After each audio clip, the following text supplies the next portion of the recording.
And the D-line pinching together must be expecting the run. Now the first carry for Ty Montgomery. And he'll go down right at the 30-yard line. Yeah, give him 4 yards there. It'll be 2nd and 6. I think many people thought Ty Montgomery would automatically go back to being a wide receiver this year. But it appears he's going to stay at running back. I know they drafted Jamal Williams from BYU, but Montgomery proving his worth. And he proved it, proved it last year. 5.4 yards per carry, 4th best in the league. Let's go.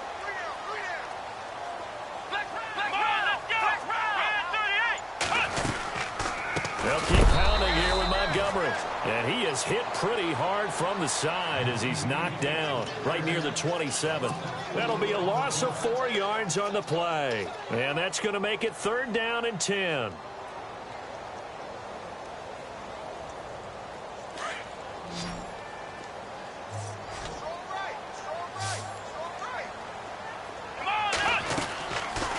Throwing, Hundley. And complete on the right side to Bennett. They'll get 10 there, but it leaves them just short for 4th down. Well, it wasn't a big strike, but that completion put them in really great range. What do we have now, 4th and inches? Yeah, it's not more than a half a foot. You know what I would do here?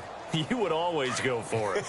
I'm one of those guys. So in their own territory, but they only need a few inches, so they're going to opt to go for this thing. We'll see. Maybe a surprise pass or run. What will they do? We're about to find out. 4th down. Montgomery, they'll run for it. And he's got the first before he's brought down at the 39-yard line. Give him 3 on the play, and they're able to convert here on 4th and inches. So it'll be 1st down here after the run.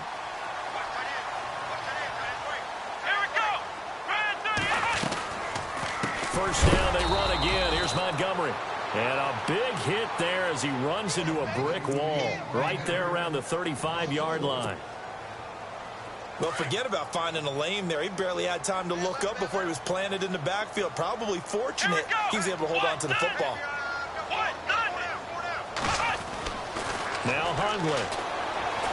Eluding the pressure right. He's going to dump that off to his running back, Montgomery. A good gain of 14 there, and it moves the chains. Looked like the defense put pretty good pressure on him, but he's able to flush out to his right to try and evade people. On the run, had to get on his horse. Still accurately throws a nice pass for a 1st down. Let's go. 1st down, here's the run with Montgomery. And he's going to get this one down to the 45. 5 yards on the carry. Good pickup on 1st down. Hey, when you get good yardage like that on 1st down, it really does a whole lot of good for your entire offense. But I love the way he's finishing those runs. At the end of things, he's making sure he gets just a little bit extra. Again, they'll go ground with Montgomery. And he's brought down. Give him 10 yards on that one, and that'll earn him a fresh set of downs. That O-line, they cleared a big hole there on that run. The athleticism of offensive lines continues to evolve, and we're seeing it here. Not only they're controlling things right at the line of scrimmage, but they're able to get upfield to get to what we call the 2nd and the 3rd levels. You know, get to the linebacker spot, the secondary spot, getting all the way downfield with their blocking, which helps keep the running back clean. They'll try to continue that trend here this afternoon. He'll wind up getting 9 after tucking it and running, so it'll leave him with 2nd and a yard. Okay, he's not going to get the 1st down, but this is still a nice job of buying some time and then running to get to the sideline and get out of bounds and avoid the big hit. On 2nd down, Montgomery looking for a seam but finding none. He'll get back to the line of scrimmage, and that's it. He got maybe a half yard at most, but officially they'll be left with a 3rd and 2. So play number 10 now coming. It's been a long opening drive, but this is 3rd down.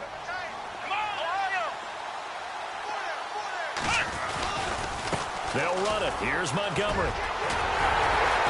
And he gets this down to the 18. Good enough for a 1st down. It's a 9-yard gain, and it keeps the drive moving. I don't know about you, but that almost felt like old-time football there. 3rd and 2 is not necessarily just a running down anymore. A lot of times they want to throw the ball. They went back to the roots and powered forward and got the 1st down. And he'll get this one down to about the 17. Credit him with a 1-yard gain there to make it 2nd and 9. Now, that's the type of play that'll fire up a defense. Hold them to 1 yard on a first down run. It'll be interesting to see if the offense decides to press the run at all, or if they'll abandon it now after gaining only 1 on that play. Escaping the pressure right, and his throw's going to be incomplete. Terrific coverage in the end zone that time. Forced him out of the pocket to his right. I thought maybe try and run it there, but no one came open for him. Nice job by the defense of not getting out of their lanes. They'll look to throw. They'll set up the screen to Montgomery. Good contain. No gain on the screen, and it'll bring up 4th down.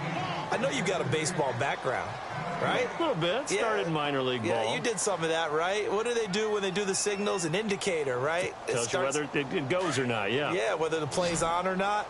How about the indicators offensive linemen give when they're getting ready to run a screen pass? And if those get red, well, we just saw that there, didn't we? No gain. No gain. Deciphered it and finished it. This will be caught by Nelson for a Packer touchdown.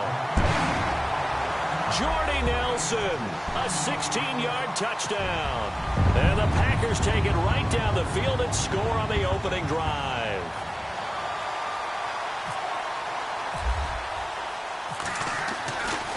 Flip it to the kicker. He looks like he's going to throw it. It's a wobbler, and it's intercepted. And a big turnover there as his guys will get the football back. Crosby on now to kick it away. Andre Roberts now to return it. And he'll take this across the 25, couple extra yards, up to the 27-yard line.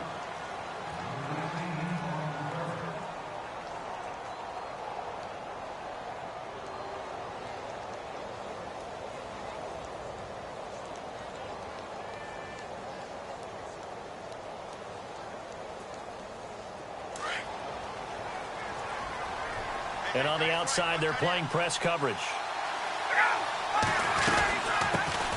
The drive will start with a carry by Devontae Freeman.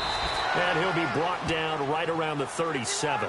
Give him 10 yards on the pickup, and it'll be second and very short. Now, that was an excellent run. And when you see that happen, that's when you're seeing guys doing their job and then some people doing a little bit more. Offensive linemen and tight ends, they're expected to block. But the wide receivers, all they want to do is catch passes. So when they block on a big-time running play and create extra space, you've kind of hit the jackpot there. Offense comes to the line now, 1st and 10.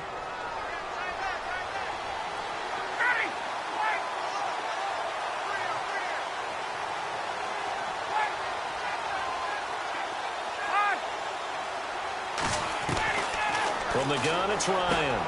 And Jones has it over the middle. Julio Jones all alone. Touchdown, Falcons. Julio Jones, 58 yards. And the Falcons are an extra point away from moving out in front. And his kick is good.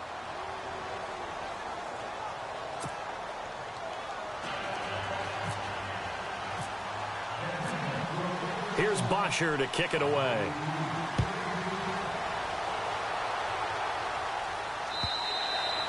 And this will be a touchback as that sails over the end line. Well, before this next offensive drive gets going, you know, we still have 2 0-6 teams in the NFL, the 49ers and the Browns. And you're looking at me because I know you made a prediction that one of these 2 teams would win this past week. Yeah, we had the Giants in there going into it as well, right? We had the Giants, 49ers, and Browns. And I predicted that the Browns would be the first to get off the schneid. Instead, it was the Giants.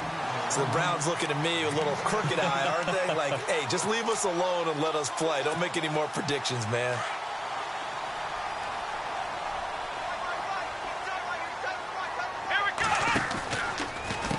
Running with Montgomery from the pistol. And he'll be brought down just shy of the 45. It's a pickup of 4, and it'll bring up 2nd down.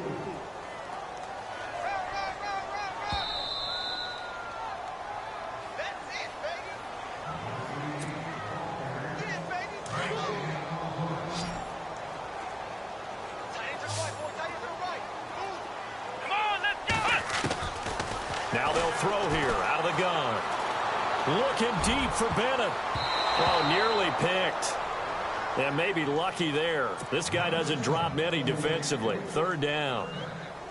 Well, one thing that I've liked defensively is that they've shown him a lot of different looks here in the first half. They've come after him. They've sat back. I think that's what you need to do to keep an offense guessing. And they certainly have kept them on their toes. That's why they haven't had much success on the scoreboard. Being chased out left. And he's got Bennett. And he's going to have a first down as he's brought down at the 44-yard line. They pick up 12 on the play there, and they move the chains.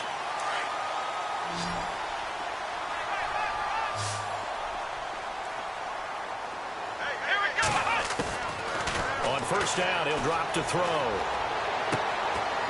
Into double coverage, and it's intercepted. Picked off by Robert Alford. And I think he's going to go. They're not going to get him. Past the 20. And he takes this one back into the end zone, and the Falcon defense has a touchdown. Well, someone just made a house call, and his name is Robert Alford. You remember that name, don't you, partner? Seen him on the biggest of stages, picking off Tom Brady in Super Bowl 51. Yeah, took it all the way back for a touchdown, then gave his team a 21-3 lead. They didn't hold it, but that was a mammoth play. That was a mammoth play, and what we just saw was a mammoth play. And it's up. It's good. Our score, 14-6.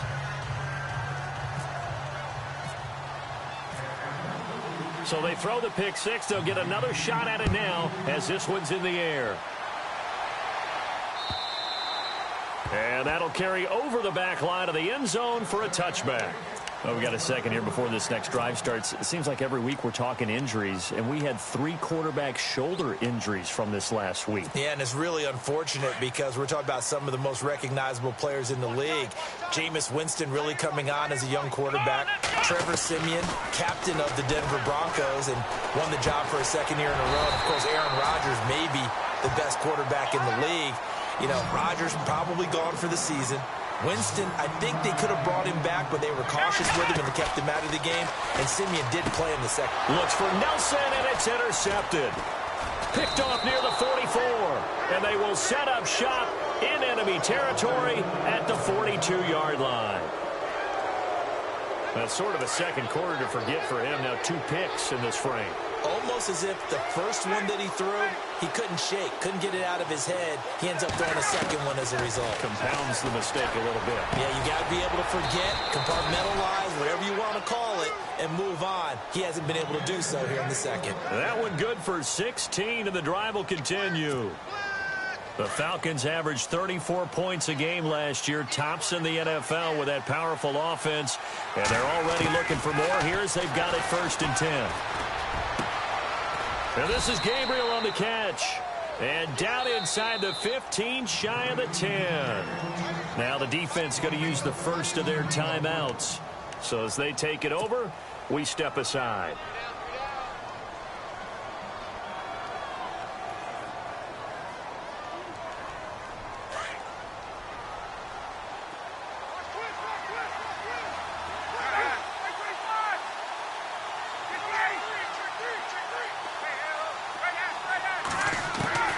They'll throw on first down with Ryan.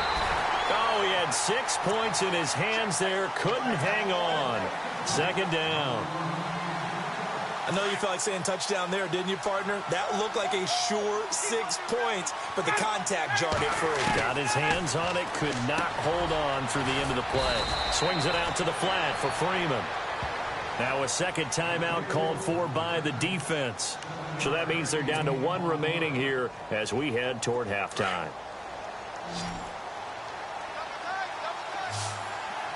Freeman, the lone man in the backfield. And now whistles and a flag, and I think we got a jump here. So a jump there defensively. And it's a killer. Watch the football. Don't move across the line of scrimmage until the ball moves.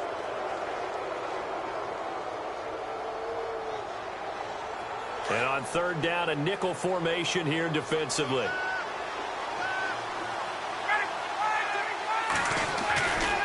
After the penalty, here's Freeman. And he gets in. Touchdown, Atlanta. Devontae Freeman taking it in from 2 yards out, and the Falcons will extend their lead. And that'll give them a 2-score lead here, but I'm looking ahead. They just want to hold it for the final moments here in the second quarter. They don't want to give up anything on the other side. No, not at all, because if they don't, it almost had the feel of an imposing their will score. And right now, they want to make sure they keep that and carry it into the second half. And this will not be returnable. It's out of the back of the end zone for a touchback. The Packers offense now, they get ready to head back onto the field. And with time quickly fading here in the second quarter, not sure how aggressively, offensively they want to play this. I think we'll find out just how much they trust their guys in this situation if they decide to take a shot. And the Falcons get there. The Falcons get the sack. Down he goes. Grady Jarrett coming up the middle, gets him there for a loss of about 9. Now a timeout signaled for, and they'll get it with 10 seconds to go before halftime.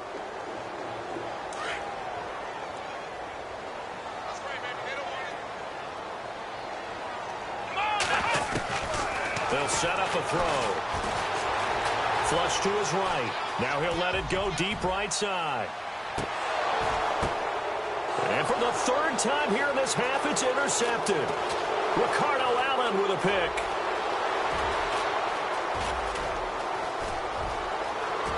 And he will score. Touchdown, Falcons.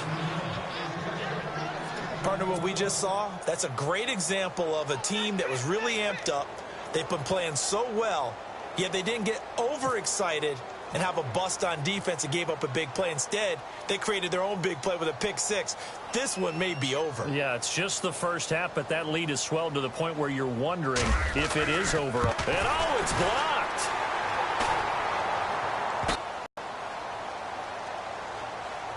And that one was relatively... I always love on these offsides is when each side points at the other. Hey, you did it. No, you did it.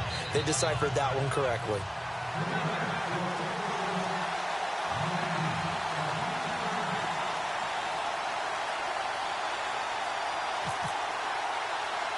So both teams have their marching orders, and we'll get going again here in quarter number 3. And a good job here by the Falcons, their hands team, able to recover it. A very interesting call and one that backfires. I know they're losing, Charles, but boy, to start the second half with the onside kick, risky. Felt like a sense of urgency from their side, coupled with, you and I both know the special teams coordinators. They sell their key plays each and every week to the head coach, don't they? And I'll guarantee he's been selling this one. We can get it, coach. We can get it. And that came together with that sense of urgency you talked about.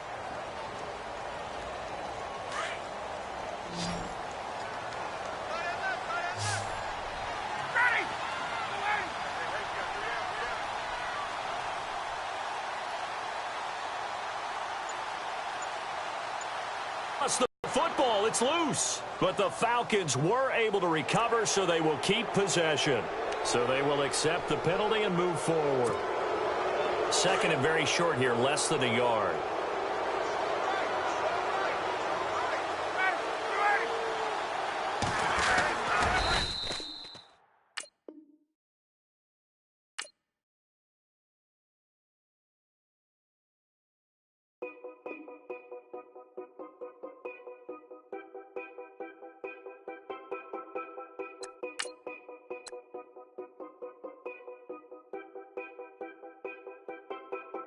Know your place, yeah, know your place, yeah. I got like